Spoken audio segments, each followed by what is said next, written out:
Hello everyone. In this video, today we are discussed about human resources. अब हम बात करते हैं ह्यूमन रिसोर्स के बारे में। A human resource is a person जो कि ह्यूमन भी है और employ that work for an organisation, मतलब वैसे ह्यूमन या फिर वैसे एम्प्लॉय जो कि आपके ऑर्गेनाइजेशन में काम कर रहे हैं उसे हम ह्यूमन रिसोर्स कहते हैं। अब किसी भी ऑर्गेनाइजेशन के लिए हमें 4 एम काफ़ी ज़्यादा ज़रूरी होते हैं। अगर आपको कोई ऑर्गेनाइजेशन स्टार्टअप करना है तो उसके लिए आपके पास 4 एम होना बहुत ज़रूरी है। पहला मनी, दूसरा मटेरियल्स, तीसरा मशीनरीज और चौथा मैन। अब हम बात करते हैं ह्यूमन रिसोर्स मैनेजमेंट की। ह्यूमन का मतलब होता है किसी भी ऑर्गेनाइजेशन का वर्कफोर्स, मतलब आपके ऑर्गेनाइजेशन में वर्कफोर्स क्या है, किस तरह से क्या उसमें आप आपके एम्प्लॉय का वर्कफोर्स कितना है। और रिसोर्स का मतलब स्केयर, जो कि एक लिमिटेड अमाउंट में आपके पास रिसोर्सेज होते हैं उसको आपको यूटिलाइज करना रहता है। मैनेजमेंट का मतलब उस तरह से आप उसको यूटिलाइज करो रिसोर्स को कि वो सस्टेन होकर फ्यूचर जनरेशन के लिए भी जा सके। अब बात करते हैं human resource management. Human resource HRM मैंने लिखा है शॉर्टकट में।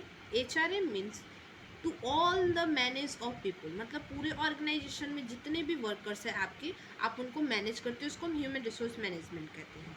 या फिर employ workforce in the organisation, मतलब आप अपने ऑर्गेनाइजेशन में जितने भी एम्प्लॉय हैं उनको मैनेज करना, टाइम पे सैलरी देना, मतलब सारी चीज़ें उनको प्रोवाइड करना, ये सारा मैनेजमेंट करना, ये सारे आपका क्या हो जाते हैं, ह्यूमन रिसोर्स मैनेजमेंट। अब हम बात करते हैं nature of human resource management.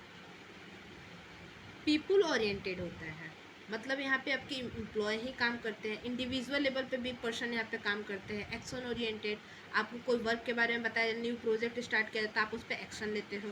Continuous function होता है, ये कभी बंद नहीं होने वाला है, फ्यूचर में भी आपका चलते रहेगा, कंटिन्यूअस है।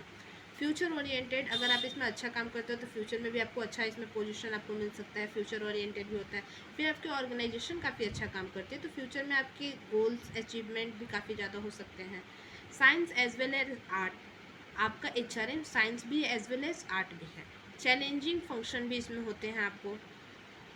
अगर हम एक सिंपल वर्ड में बात करें, in the simple word, HRM is the process of making effective efficient use of HRM, मतलब ह्यूमन रिसोर्स मैनेजमेंट एक ऐसा प्रोसेस है जिसके द्वारा आपके ऑर्गेनाइजेशन में जो भी एम्प्लॉय वर्कर जो काम कर रहे हैं, इफ़िशिएंट मतलब एक एक्शन लेने वाले होने चाहिए, मतलब उनमें वो क्षमता होनी चाहिए। और इफ़ेक्टिव मतलब उस कार्य के काबिल होने चाहिए जो कि आपको organise so that the goals are achieved, मतलब आपके ऑर्गेनाइजेशन के वो गोल्स को अचीव कराने में आपकी मदद करें। Human resource management of A people at work, मतलब ह्यूमन रिसोर्स मैनेजमेंट एक ऐसा मैनेजमेंट है जो कि पर्सन को मैनेज करता है एट द वर्क, मतलब और किसी ऑर्गेनाइजेशन में अगर आप वर्क कर रहे हो उस वर्क के दौरान वो आपको मैनेज करता है। ह्यूमन रिसोर्स को as well as personal resource भी कहा जाता है, मैन पावर भी कहा जाता है। ऑल एम्प्लॉय जो कि individual engaged in the organisation activity regardless of their level, मतलब आपके पूरे ऑर्गेनाइजेशन में सारे एम्प्लॉय को इंगेज किया जाता है, मीन्स बूस्टअप किया जाता है कि आप इस ऑर्गेनाइजेशन का ये एक्टिविटी में पार्ट लो, अपने लेवल को बढ़ाओ, अभी आप वर्कर हो कल चल के मैनेजर बढ़ो, तो वहाँ पे सारी चीज़ें होती हैं। अब ह्यूमन रिसोर्स मैनेजमेंट की बात करते हैं। जैसा कि अभी हमने पीछे पढ़ा, process of making effective efficient होना चाहिए ह्यूमन रिसोर्स, जिसके द्वारा वो अपने ऑर्गेनाइजेशन का गोल अचीव कर सके। अब मैंने यहाँ पे एक फिगर दे के एक्सप्लेन करने की कोशिश की है। अगर आपके ऑर्गेनाइजेशन में ह्यूमन रिसोर्स मैनेजमेंट है तो वहाँ पे क्या होगा, एम्प्लॉय अट्रैक्ट होंगे और उसके बाद वहाँ से क्या होंगे, वो एजुकेट होने की कोशिश करेंगे और भी ज़्यादा ट्रेन होंगे, मोटिवेट होंगे, एम्पावर होंगे। फिर उसके बाद उनको रिवॉर्ड्स मिलेगा, मीन्स डेट कि उनको प्रमोशन या बोनस जो भी प्रोवाइड किया जाता है रिवॉर्ड्स में। ये डायग्राम हो गया ह्यूमन रिसोर्स मैनेजमेंट की। अब हम बात करते हैं objective of human resource management. अगर ऐसे ह्यूमन रिसोर्स मैनेजमेंट की अगर आप ऑब्जेक्टिव की बात करो तो ऑर्गेनाइजेशनल ऑब्जेक्टिव होता है, दूसरा फंक्शनल ऑब्जेक्टिव, तीसरा सोसाइटियल ऑब्जेक्टिव, चौथा पर्सनल ऑब्जेक्टिव। अब हम आगे इसके बारे में डिस्कशन करते हैं। पर्सनल मैनेजमेंट, जैसा कि आप फर्स्ट वाले फिगर में देख रहे हैं, पर्सनल मैनेजमेंट से क्या बना, human relation of management. Personal management जो कि ह्यूमन और मैनेजमेंट के बीच में रिलेशन बताता है, उसके थ्रू ही HRM means human resource management बना। Human resource management is a practice of recruiting, hiring, developing and managing the organisation employ. मतलब ह्यूमन रिसोर्स मैनेजमेंट एक ऐसा प्रैक्टिस है जिसके थ्रू आप अपने ऑर्गेनाइजेशन में रिक्रूटमेंट कर सकते हो, या फिर हायरिंग कर सकते हो, या फिर developing the managing of organisation employ, कैसे उनको डेवलप करना है। अब हम नेक्स्ट टॉपिक के बारे डिस्कशन करते हैं, इवोल्यूशन ऑफ HRM। जैसा कि आप यहाँ पे फिगर में देख सकते हो, इवोल्यूशन ऑफ HRM में मैंने दिखाया है, पहले हम स्लेव्स थे, फिर उसके बाद सर्वेंट बने, सर्वेंट से लेबर बने, लेबर से हम एम्प्लॉय, एम्प्लॉय के बाद HRM ह्यूमन रिसोर्स।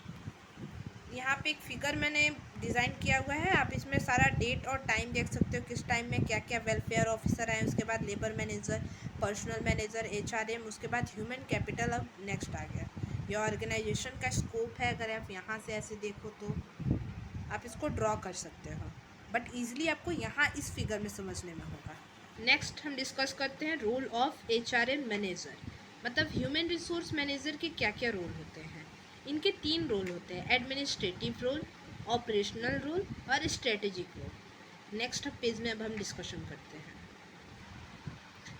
जैसा कि अभी हमने पढ़ा, एडमिनिस्ट्रेटिव रोल, ऑपरेशनल रोल, पहला इसमें पॉलिसी मेकर होता है, आपके हाथ में एडवाइजरी आप दे सकते हो, काउंसलर बन सकते हो, लीगल एडवाइज़र कर सकते हो, एडमिनिस्ट्रेटिव एक्सपर्ट बन सकते हो, हाउसकीपर, वेलफेयर ऑफिसर में आते हैं। ये सारे किस में आते हैं, एडमिनिस्ट्रेटिव रोल में आते हैं। नेक्स्ट हम डिस्कस करते हैं ऑपरेशनल रोल के बारे में। ऑपरेशनल रोल जो कि आपका रिक्रूटमेंट करता है, ऑर्गेनाइजेशन में एम्प्लॉय को ट्रेन करता है, मोटिवेटर करता है, या फिर लिंक करता है आपके ऑफिस के हिसाब से, मेडियोट्री होता है, एम्प्लॉय चैम्पियन भी यहाँ पे आपको डिस्कस कर सकते हैं आप, इसमें से कौन सा आपके ऑर्गेनाइजेशन में एम्प्लॉय अच्छा काम कर रहे हैं। स्ट्रेटेजिक रोल की अगर हम बात करें तो उसमें स्ट्रेटेजिक पार्टनर होता है, चेंज द चैम्पियन होता है।